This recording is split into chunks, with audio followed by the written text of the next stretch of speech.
he was overjoyed. He sent me back a letter, you know, that Christmas in July line, like, I can't believe this. You can't imagine how much this means to me. I'm in a cell 23 hours a day. 1 hour a day I go to another cell for recreation. I'm always by myself. I can have paper, pencil, and books, and that's all I'm allowed on the level of custody that I'm in. And this is like a sanity saver, these books. You know, it gives me something to do other than just go crazy. And from there, I started sending books out to people in prison. My name is Gary Fine. I am the assistant director at the Durland Alternatives Library here on the Cornell campus. I'm 60 years old. I've been working at the library since 1997. I remember it really well because I was hired about 3 months before my middle daughter was born, and so I can always know how long I've been working here because I always know how old she is.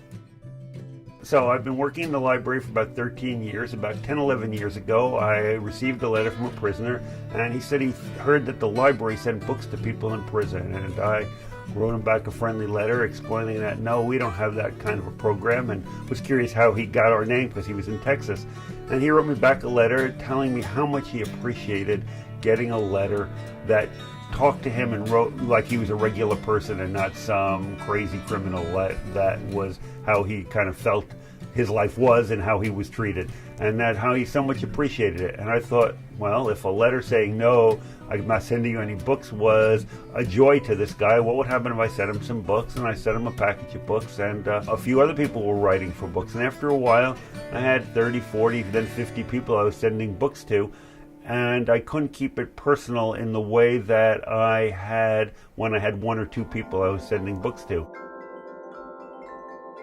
One of the things that was picked up through reading the letters was the sense of aloneness that everybody had. Even though they were so crowded together, there was such a feeling of isolation, and also that they couldn't really express their true sentiments and emotions and vulnerabilities about anything because it would be held against them by anybody who even seemed like a friend at the time. It would eventually come back to haunt them, any vulnerability shared in prison. And yet they'd all admit, like at night, you know, in bed, you know, I just feel awful. Life is really hard here.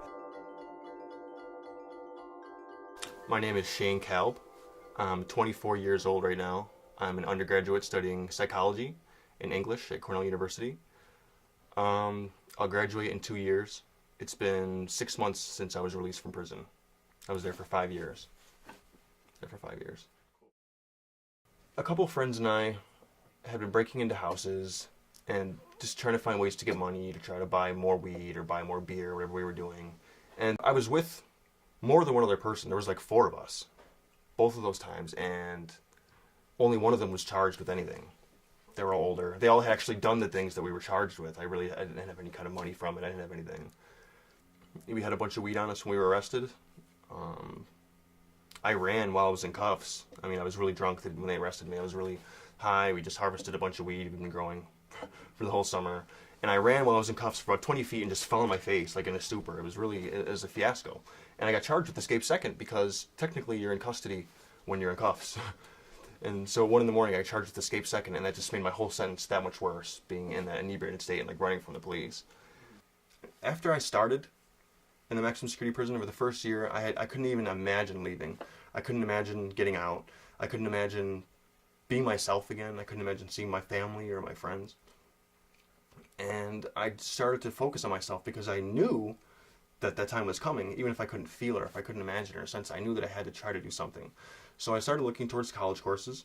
I started studying on my own. I started going to the library and just doing things I wanted to do. And I got more comfortable with myself and with the things I was around, and people started to see that kind of confidence. I really didn't have like any kind of horrible trouble. I was really fortunate to have gone through that entire 5 years with only a couple scuffles, a couple bruises, and nothing terrible. I mean, nothing terrible, other than the memory of that really terrible anxiety of danger being imminent every moment.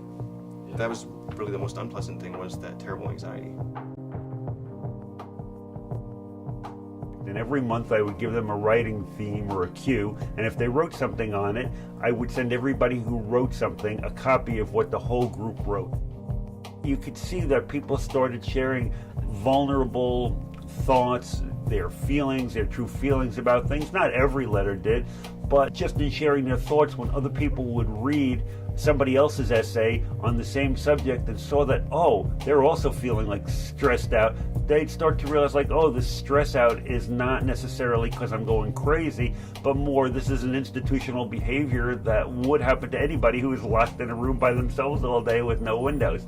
And so I think it helped establish a feeling of more normalcy and connection.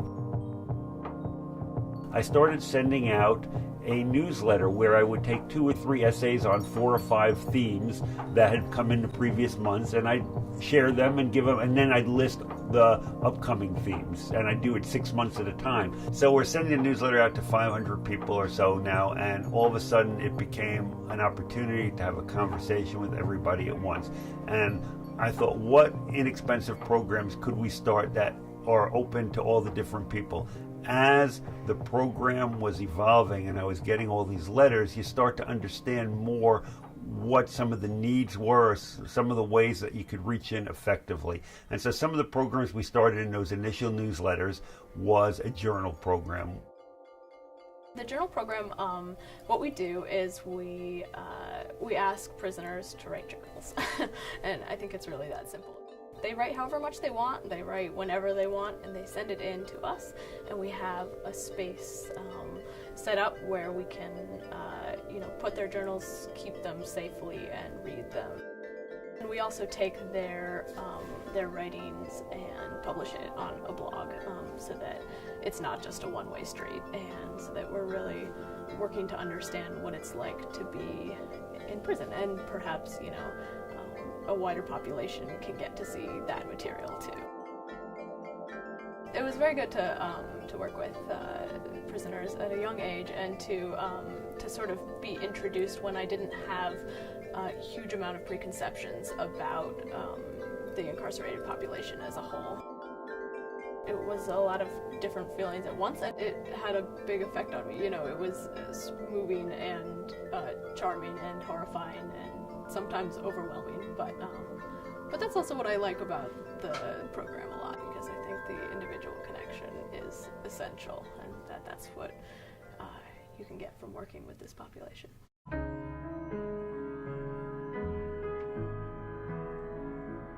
I always use the analogy of give me a glass of water and a piece of bread, and I say thank you maybe, but put me in a desert for a week and give me a glass of water and a piece of bread, and I'd be overjoyed when I had it.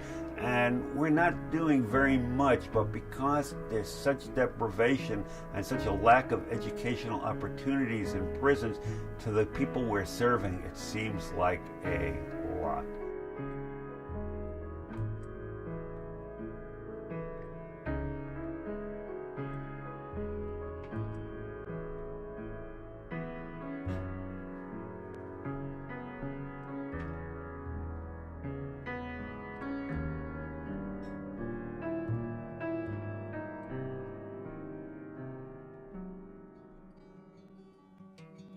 A lot of them just write about their need for outside contact, their need to be able to interact with people outside and to get some kind of feedback, either on their writing or in showing that we care, or I don't know, just feeling like there's an outside face who is rooting for them inside this hole that they seem to not be able to dig out of. I think the impersonality of the prison system keeps lots of their thoughts and emotions and the inner workings of their selves very internalized, and without an outlet to get it out, it's like it suffocates them, I think. And so like a lot of the stuff I read, it's about it's like some very gruesome and detailed things about like what they think or why they're in here, or things they've had to deal with in their lives. And I don't think it makes them any better.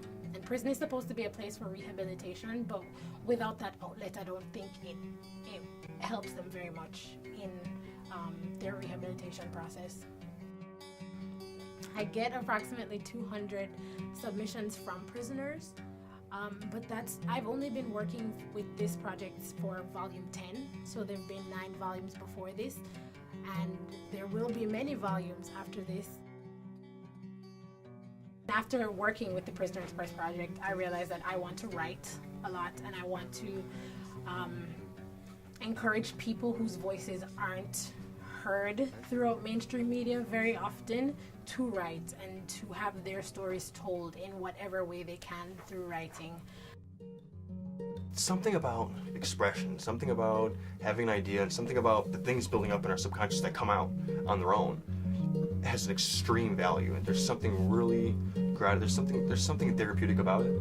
There's something really human about it, and it's something very beautiful about Prisoner Express because it gives some kind of outlet. It's good to do art on your own, it's good to see, but it's also important for art to be seen, or for you to know that someone else has looked at this and someone else has processed this and made it into something. And so I know it's something beautiful.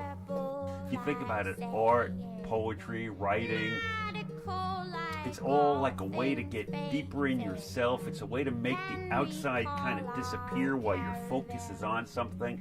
And I just see that's sort of what our programs can create. We're limited in resources, but we can create opportunities for creative self-engagement and help people do it.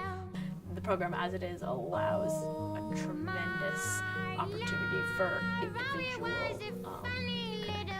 I get to see like learning and growth and people being like, I know I did this and I probably shouldn't have, and this is why, and this is how I want to be better. I think there should be a lot of Prisoner Express programs all across everywhere. Education and expression, those are two things that are probably essential to any kind of complete person, any complete human, and that's really what we want to do, is to make people humans.